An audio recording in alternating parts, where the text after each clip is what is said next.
السلام عليكم ورحمة الله وبركاته. الحمد لله رب العالمين والصلاة والسلام على أشرف الأنبياء والمرسلين نبينا محمد وعلى آله وصحبه أجمعين. أما بعد. Donc on reprend notre explication de l'épître de Nasihat Hamad ibn Aloumin rahimahullah, dans laquelle il a conseillé les enfants des musulmans. Et on s'était arrêté la fois précédente à tout ce qui était relatif tout ce qui était relatif à l'argent lorsque la personne, Allah subhanahu wa ta'ala, lui ouvre les portes de la subsistance et lui permet d'avoir de la richesse et de l'argent, eh bien, qu'est-ce qui lui incombait de faire? Et on a dit que la richesse et la subsistance, ça reposait sur deux principes essentiels. Premièrement, faire attention d'où est-ce que ça vient, et deuxièmement, faire attention où est-ce que ça partira, où est-ce que ça sortira. Et c'est ces deux choses-là sur lesquelles la personne sera questionnée le jour de la résurrection. Dans le hadith qu'on a déjà cité plusieurs fois, qui est rapporté par At-Tirmidhi, dans lequel le prophète sallallahu alayhi wa sallam, il dit La tazulu qadama abdin yawm al-qiyamati hatta yus'ala an arba'. Personne ne bougera le jour de la résurrection avant d'être questionné sur quatre choses.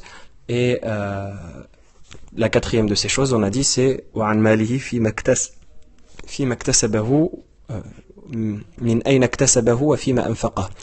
Et à propos de sa richesse, d'où est-ce qu'il l'aura eu et où est-ce qu'il la dépensera. Donc la fois précédente, on a vu le premier principe qui est la richesse, d'où est-ce qu'on l'obtient. C'est-à-dire que on avait parlé de tout ce qui était s'écarter des ambiguïtés, s'écarter dans des choses qui sont douteuses lorsqu'on obtient la subsistance, s'écarter de toutes les mauvaises choses, les subsistances haram ou les subsistances qui vont nous procurer le doute, les éviter pour éviter que notre subsistance soit de haram et qu'on coupe cette relation qu'on a avec Allah subhanahu wa ta'ala. Comme dans le hadith où le prophète sallallahu alayhi wa sallam, il parle de la personne qui invoque, qui lève les mains au ciel alors qu'elle est ébouriffée, poussiéreuse, en voyage en direction du pèlerinage. Et pourtant Allah subhanahu wa ta'ala ne répond pas à ses invocations parce que son argent est illicite, parce que sa nourriture est illicite, sa boisson est illicite, ses vêtements sont illicites et qu'il est lui-même nourri, son corps s'est développé sur de l'illicite. Donc on avait parlé de tout cela, et aujourd'hui, bi'idhnillahi ta'ala, on va traiter, donc la deuxième partie qui nous manquait, c'était où est-ce qu'on doit donner cet argent-là.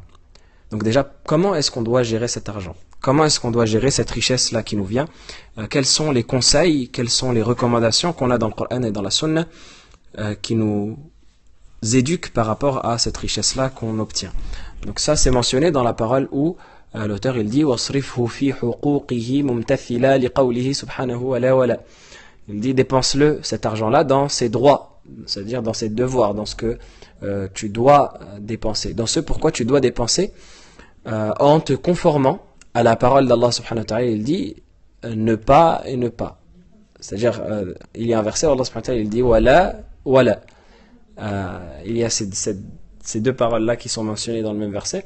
Et c'est le verset, on l'a déjà cité dans le sourate Al-Isra, où Allah subhanahu wa ta'ala il dit وَلَا تَجْعَلْ يَدَكَ مَغْلُولَةً إِلَى عُنُقِكَ وَلَا تَبْسُطْهَا كُلَّ الْبَسْطِ فَتَقْعُدَ مَلُومًا مَحْسُورًا.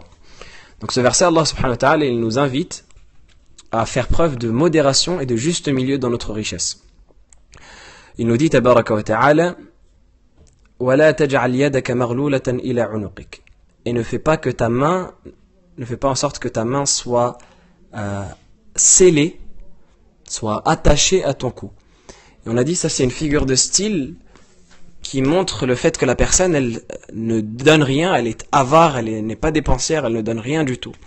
On a dit parce que al-yad dans la langue arabe, al-yad, la main, ce qui est traduit généralement la main, ça peut avoir comme sens également, ça peut avoir comme sens la donation. Ça peut avoir comme sens la donation, le fait de donner, la subsistance, etc. C'est pour ça que, par exemple, il y a un des poètes qui disait يداك يدا صدق فكف مفيدة وكف إذا ظن بالمال تنفق. Il disait يداك يدا صدق, tes mains sont véridiques, فكف مفيدة, tu as une main qui apporte le bien et une main qui, même lorsque la situation est difficile, إذا ظن بالمال تنفق, lorsque la situation est difficile, lorsqu'on ne trouve pas d'argent, eh bien elle donne, cette main-là elle donne.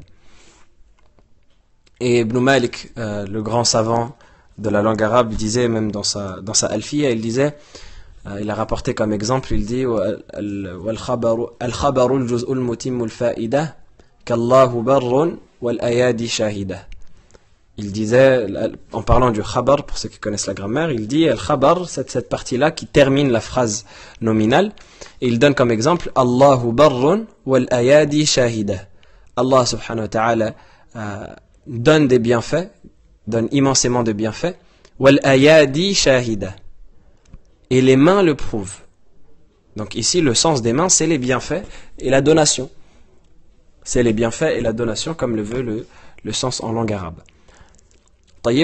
Donc Allah subhanahu wa ta'ala ici, lorsqu'il donne la métaphore de la main, c'est une sorte de majaz, ce qu'on appelle en arabe al-majaz, la métaphore, qui montre que lorsqu'Allah subhanahu wa ta'ala il dit وَلَا تَجْعَلْ يَدَكَ مَغْلُولَةً إِلَى عُنُقِكَ, ne fais pas que ta main soit attachée à ton cou, c'est pour donner la signification et la symbolique de ne rien donner, de ne pas dépenser.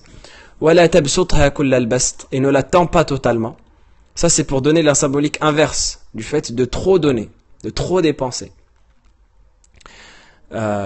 C'est-à-dire de donner à outrance et de ne pas respecter la modération dans les dépenses. Car dans ces deux cas-là, tu seras malouman blâmé, mahsouran affaibli.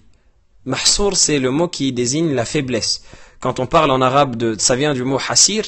Quand on parle de al-ba'ir ou al-hasir, une bête qui est hasir, justement, c'est une bête qui est affaiblie et qui ne peut pas marcher ou porter quoi que ce soit.